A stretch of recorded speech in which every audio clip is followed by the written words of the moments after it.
Primeira coisa que eu queria falar sobre Levítico é a seguinte: o nome desse livro é assim mesmo no singular, Levítico, porque eu já ouvi um monte de gente falar Levíticos, mas não é, o nome é no singular, Levítico.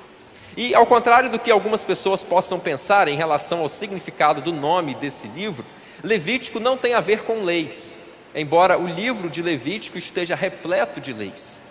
Levítico é uma palavra que significa relacionado aos levitas. E quem eram os levitas? Os levitas eram descendentes de Levi, um dos 12 filhos de Jacó. Jacó teve o seu nome mudado para Israel, portanto todos os descendentes de Levi, chamados levitas, passaram a constituir uma das 12 tribos de Israel. Agora, por que os levitas e não qualquer outra das tribos, das outras 11 tribos de Israel? Porque quando Deus instituiu a questão do sacerdócio, do tabernáculo, da adoração, Ele começou com Arão. Arão era irmão de Moisés e, consequentemente, tanto Arão quanto Moisés pertenciam à tribo de Levi. E aí, como a instituição do culto, a instituição do sacerdócio começou com Arão, que era um descendente de Levi, naturalmente então, e a coisa era hereditária, que todos aqueles que exerciam funções relacionadas ao culto eram os levitas. Arão se tornou o primeiro sumo sacerdote, os seus 4 filhos, Nadab, Abiú, Eleazar e Itamar, se tornaram os primeiros sacerdotes, e a partir daí então toda a descendência desses homens ou quaisquer outros que faziam parte da tribo de Levi, portanto os levitas, eles exerciam esse ministério do culto. O livro, meus queridos, do Levítico, ele é dividido em 2 partes. A primeira delas são os primeiros 17 capítulos, em que nós encontramos as leis sobre o modo correto do indivíduo se aproximar de Deus. E os capítulos finais, de 18 a 27, nós encontramos leis sobre o modo correto de se manter um relacionamento com Deus. A primeira delas é que eu e você precisamos nos reaproximar de Deus. Se precisamos nos reaproximar dele, tudo indica porque a gente está distante, certo? E o que nos distanciou de Deus? O pecado. A Bíblia diz em Romanos 3:23 que todos nós pecamos e por isso fomos afastados, separados, destituídos da glória de Deus. Agora, só chegar perto de Deus não é suficiente, é preciso se manter. E é por isso que a outra parte de Levítico me diz como que eu preciso ou o que eu posso fazer para me manter perto de Deus. E a gente tem visto, lamentavelmente, muitas pessoas que querem se aproximar de Deus, mas depois que estão pertinho dele, se afastam, não se mantêm. Só que a caminhada com Deus, minha gente, meus irmãos, meus queridos, é uma caminhada contínua. Não é à toa que a gente chama aquilo que a gente vive com Deus de vida cristã. E vida é conjunto de dias. É interessante que a Bíblia mostra exatamente essa continuidade por 2 dos 7 eu sou de Jesus, quando ele, por exemplo, lá em João 10:9, diz que é a porta. Mas em João 14:6, Jesus diz que é o caminho. Isso aqui é muito interessante, porque a porta é aquilo que me dá acesso a um novo ambiente, mas o caminho é aquilo que eu trilho após passar pela porta. Portanto, Jesus não é só porta de entrada, Jesus é caminho a ser percorrido. Jesus não é só algo que eu preciso me apropriar por um momento, mas é alguém em quem eu preciso permanecer por todo o tempo. Ele é porta por onde eu entro, Ele é caminho por onde eu trilho. É preciso não apenas se achegar a Deus, é preciso permanecer perto de Deus.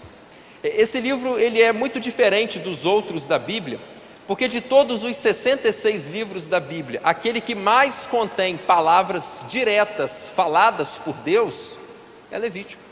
É curioso que as crianças judias têm como primeiro livro a ser estudado, sabe qual? O livro de Levítico. E é contrastante a realidade de que Levítico é o último livro a ser lido pelos cristãos. As verdades contidas aqui em Levítico, elas estão muito distantes de nós. Elas foram escritas para um outro contexto. Elas são, na verdade, em sua maioria, aplicadas para judeus que viviam ainda lá no período do Antigo Testamento. Então tem um hiato, tem um distanciamento muito grande entre o que está registrado aqui e nós. Mas isso aqui não é descartável, de jeito nenhum. Sabe por quê?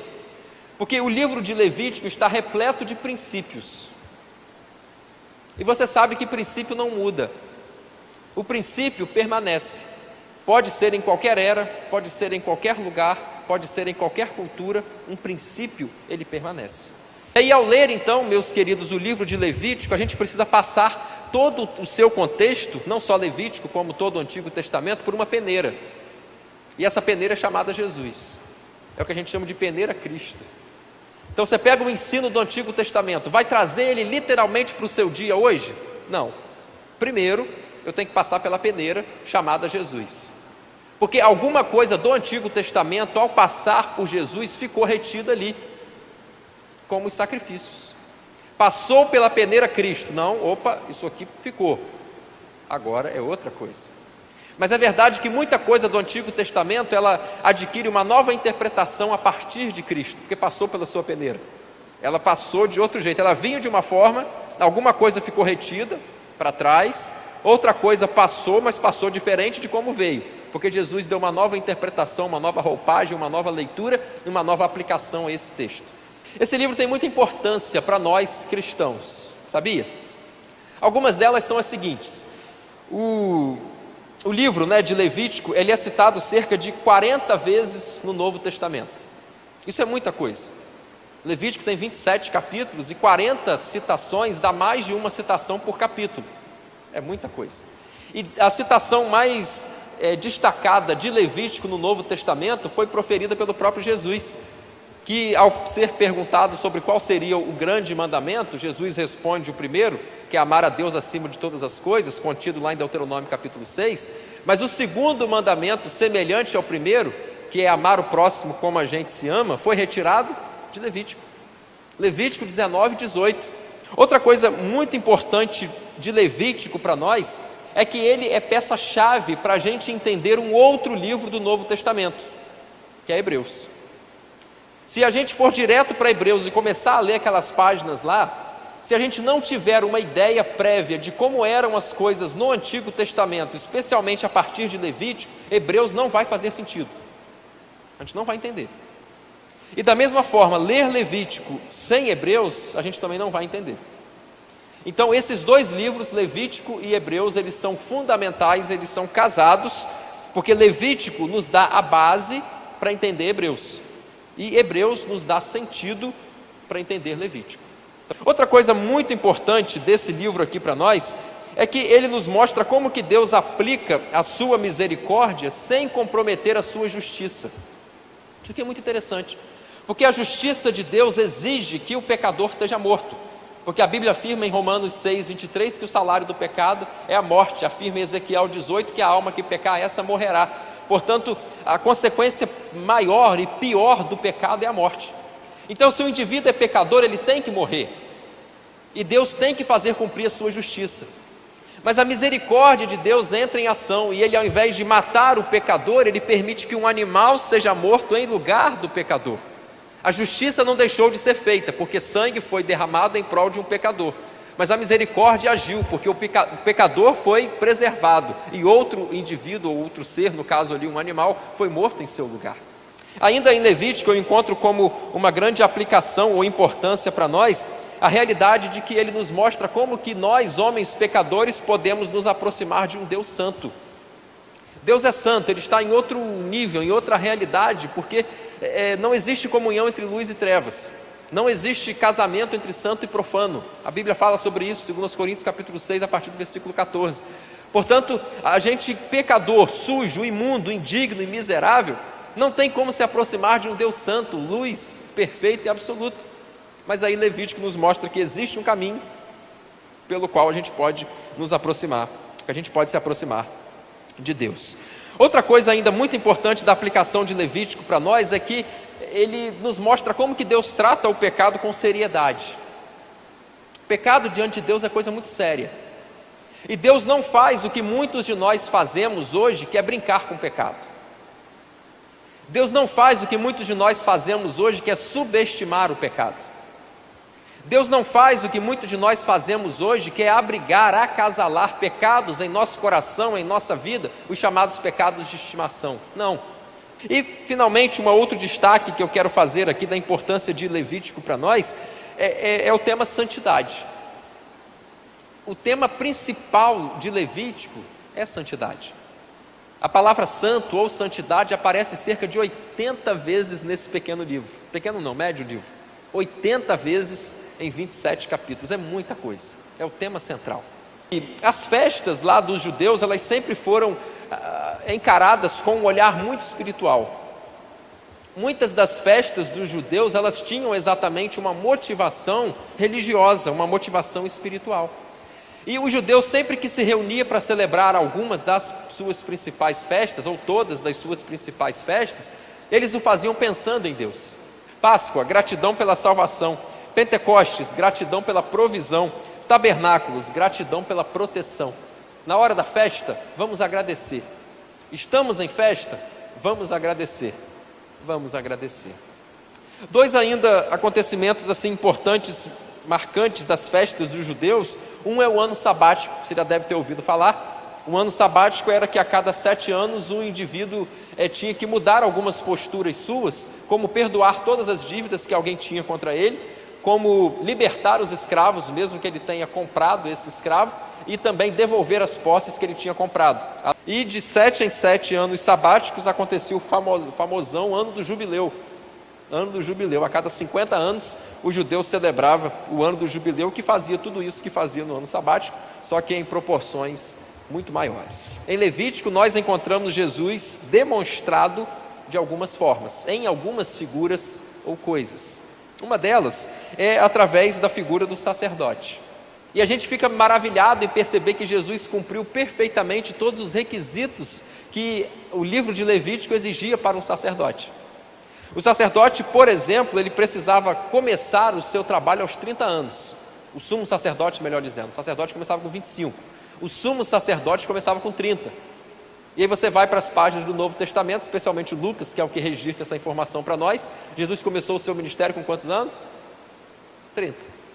Porque ele era um sumo sacerdote. Outra coisa é que o sacerdote ele não podia ter nenhum osso quebrado. Nenhum. Se ele tivesse na sua infância quebrado mão, quebrado dedo, ele não podia exercer o sacerdócio porque ele tinha um osso quebrado. E Jesus não teve nenhum osso quebrado. E aliás, quando esteve na iminência de ter ossos de sua perna quebrados lá na cruz, isso não aconteceu porque ele tinha morrido alguns minutos antes, cumprindo o requisito de que o sacerdote não pode ter osso quebrado. Isso aqui é fantástico, né? Outra coisa é porque o sacerdote ele tinha ombreiras, né, que ele carregava então o nome das tribos nos ombros. Então ele tinha aqui uma ombreira com o nome de 6 tribos e tinha no outro ombro uma outra ombreira com o nome de outras 6 tribos. E além disso ele carregava um colar, né? E na colar tinha uma placa assim, no colar tinha uma placa imensa, grandona, que bonita, cheia de diferentes 12 pedras preciosas, e cada uma delas representando uma das tribos de Israel. E ele carregava aqui no peito, sobre o coração. Ou seja, ele levava a responsabilidade do povo nos ombros, e ele fazia isso porque o povo estava em seu coração. E tem um detalhe aqui que pode pegar a gente de alguma forma. Sabe por quê? A gente já disse que todo sacerdote ele tinha que pertencer a que tribo? A tribo de Levi. Só que a gente sabe que Jesus não era da tribo de Levi. Jesus era da tribo de Judá. Ih, rapaz, e agora? E agora? Se Jesus cumpriu toda a Bíblia direitinho, cumpriu todos os requisitos do sacerdócio direitinho, mas o sacerdote tem que ser levita, e Jesus não era levita. Jesus era judeu, era de Judá. E agora, como é que vai fazer? Hebreus explica isso. Hebreus explica isso. Hebreus diz que como Jesus não era um sacerdote que pertencia à descendência, à linhagem, à ordem de Levi, é porque ele pertence a uma outra ordem. Então se Jesus não pertencia à ordem dos levitas, quer dizer que ele anulou toda ela. E Jesus pertence à ordem de Melquisedeque. Melquisedeque, que aparece lá em Gênesis 14, aquele sacerdote do Deus Altíssimo a quem Abraão deu o dízimo. E é muito curioso e maravilhoso a gente perceber que Jesus, além de ter sido o sacerdote, ele foi também o sacrifício. Pois é. Ao mesmo tempo que Jesus se pôs a alguém que ia oferecer o sacrifício, ele se pôs como aquilo que haveria de ser sacrificado. Jesus foi ao mesmo tempo o sacerdote e a oferta, como ninguém em todo o tempo conseguiu fazer isso. E aqui no livro de Levítico a gente encontra o detalhamento, inclusive, das principais ofertas que o povo deveria apresentar ao Senhor.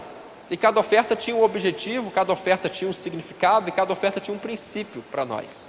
Por exemplo, existia o famosão holocausto. Holocausto é a palavra hebraica que significa totalmente queimado. Então, quando alguém oferecia um holocausto, quer dizer que dedicava por completo tudo aquilo. E nós precisamos estabelecer alguns holocaustos em nossa vida hoje também. Dedicar ao Senhor por completo toda uma coisa. Existia também, dentre as ofertas, os manjares. As ofertas de manjares eram as únicas que não envolviam animais, porque eles traziam do fruto da terra. Apresentavam ao Senhor como gesto de gratidão e de adoração. Como que nós precisamos retirar algumas coisas de nossa vida e apresentar diante de Deus em gratidão e em adoração. Existia também a oferta pacífica. Na oferta pacífica, só a gordura do animal era queimada e o restante da carne as pessoas comiam juntas. Então, uma oferta de paz entre as pessoas e com Deus. Então, o indivíduo levava o animal, tirava a gordura, queimava a gordura em oferta ao Senhor e comia a carne, junto com os sacerdotes, juntamente com a turma da igreja, e chamava a sua família para ir participar daquele churrascão. Oferta de paz. Existia ainda a oferta pelo pecado. A oferta pelo pecado é quando alguém cometia determinado pecado com Deus, ele tinha que trazer uma oferta, então, confessar o seu pecado ao Senhor para que fosse perdoado. O animal era morto e aí o seu pecado estava perdoado. E tinha também a oferta pela culpa. A oferta pela culpa é quando alguém, por algum pecado, prejudicava o próximo. Então, além de ir oferecer ao Senhor um sacrifício, porque todo pecado é contra Deus, ele tinha que restituir o dano a alguém. Estas são algumas considerações assim sobre o livro de Levítico. Percebam então que ele é prático, percebam então que ele é muito profundo, percebam então que ele é interessante. Eu espero que você possa ler esse livro com outros olhos, a partir da maneira como a gente pôde enxergar esse livro hoje.